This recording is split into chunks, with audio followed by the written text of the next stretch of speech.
do you understand what's going on in this room? I don't think you really do. The seeds of a revolution are starting underneath a few beers in places like this.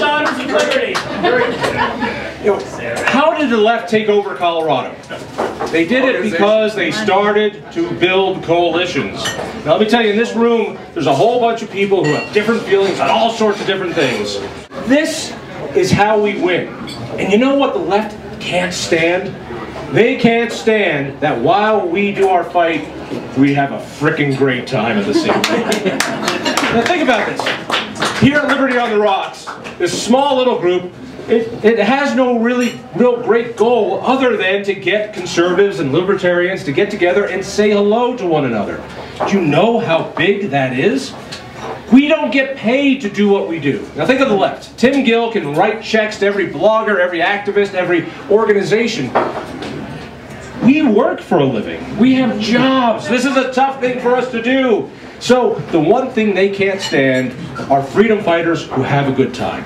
That's what Liberty on the Rocks is all about. And I don't know where you come from, but this is important. Why? Because one, drinking is really important. Yes. And two, pissing off socialists is even more important. So this little get-together is important. Now, I want you to support what Amanda's doing on Liberty on the Rocks. Imagine a Liberty on the Rocks chapter in every city across the country. Imagine libertarians, conservatives, anyone who believes in freedom getting together, lifting a brew in every city in America. Every bar. And every bar in America. Yeah. You know, the only way we're going to win this fight is if we do it with a smile on our face and knowing that this is not a short-term fight.